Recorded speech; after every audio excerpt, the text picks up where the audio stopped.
Attention, ça tourne. Je regarde, ok. C'est impressionnant. C'est vrai? Ouais, je suis très impressionné. J'essaie de garder mon sang-froid.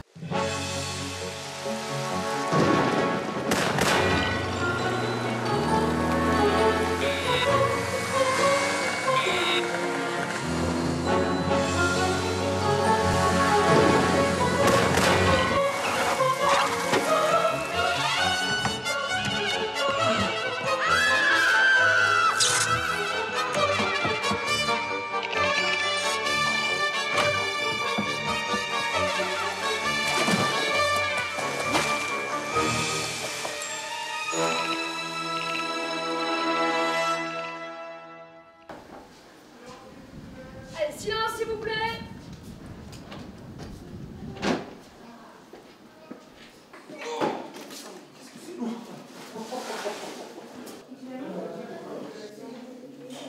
Alors, on va avoir une répétition.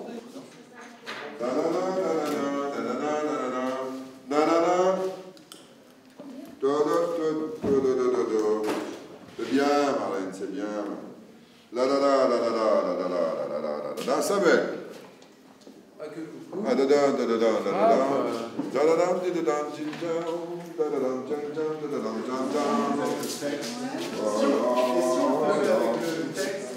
Voilà, on va arriver à ça. Je sais qu'il y a des choses terribles qui se passent, beaucoup de meurtres dans cet épisode particulièrement. Cet homme est mort. Je sais qu'on part sur des pistes qui sont pas toujours les bonnes, mais je crois que j'arrive à coincer le coupable à la fin. J'ai du mal à me souvenir de l'intrigue parce que je suis un tout petit peu attiré ailleurs. Le commissaire Laurence a un petit coup de foudre. Voilà, un petit coup de foudre en la présence du docteur Mayol. On ne connaît que la première lettre de son prénom, ce qui est une grande intrigue en soi-même, d'ailleurs, qui nous prend tout l'épisode. Nous avons un nouveau médecin légiste. Oui, le docteur Mayol, chaudement recommandé par le préfet. Désolé, je n'ai pas le choix. Une femme, et à moitié américaine. Pas de problème. Ah bon? Non, je suis très ouvert. Dites-moi, elle est mariée, divorcée, veuve? Je ne sais pas. Et son prénom? Mayol. C'est important? Non, non, absolument pas. Sous cette carapace, cette armure terrible, il y a quand même un cœur qui bat. Ben, c'est un homme, hein. Il est seul quand même, hein, depuis 12 épisodes là, très seul. Des petites aventures comme ça, on ne sait pas très bien. J'ai oublié un détail essentiel dans mon rapport, commissaire. Nous allons travailler ensemble, appelez-moi Swam. Et je vous en prie, asseyez-vous. Oui, donc Kurt Wengen a la main gauche plus forte que la main droite. Il était gaucher. Oui. Et s'il tenait l'arme de la main gauche, à moins de la tordre? Il n'a pas pu se faire accidentellement ou volontairement une blessure mortelle du côté gauche. J'avais oublié le plaisir de travailler avec une personne compétente, docteur. Marlène est jalouse. Elle sent qu'une brune compétente arrive sur son territoire. Donc Marlène veut être compétente et va voir cette institutrice. Et c'est ça que vous verrez cet après-midi, qu'on tourne. Marlène apprenant les rudiments de la langue française. Dans le grand champ, virgule, dans le grand champ, virgule, les enfants, il y a combien d'enfants tête de pioche?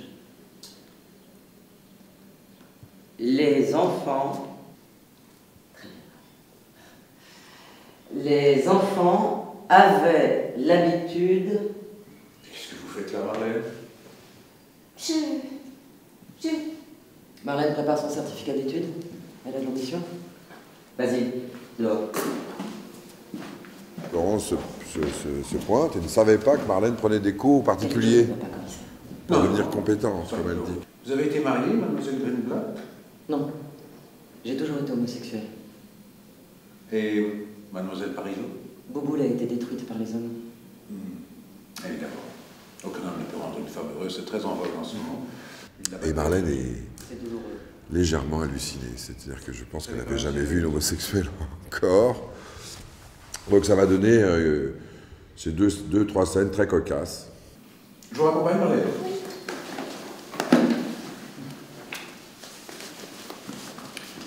À bientôt, mademoiselle Greenblatt. Des bonnes scènes, c'est des bonnes scènes, c'est un bon scénario.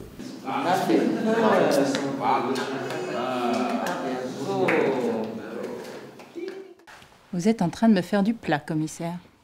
Absolument pas, docteur. Bah, ça tombe bien, vous n'êtes pas du tout mon genre. Vraiment, j'ai un genre particulier. Non, très courant. Celui d'hommes séduisants, machistes, sexistes, qui pensent que de posséder un phallus leur donne une supériorité sur nous. Oh, vous n'avez aucune chance. Avant que Laurence se fasse le défenseur de la cause féminine, à mon avis, il y aura quand même beaucoup de qui courront sous les ponts. Bien, je déplore tout à fait ce trait de caractère de mon personnage, hein, sachez-le, je ne suis pas du tout en accord avec ça. Mais oui, effectivement, là, il est un tout petit peu obligé d'arrondir les angles, sinon ça ne passera pas. Être jeune et jolie n'empêche pas d'être intelligente. Elle a sa place ici, au même titre qu'un homme. Allez, foutez-moi le camp. Foutez-moi le camp.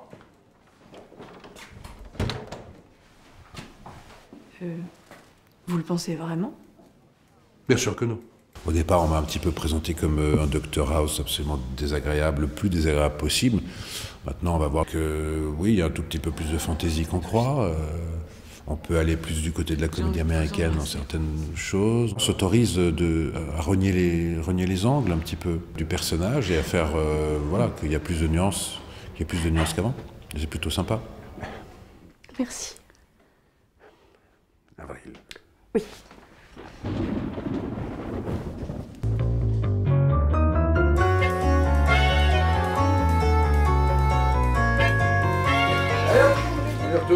Arrêtez de toucher cet éléphant. J'en ai marre.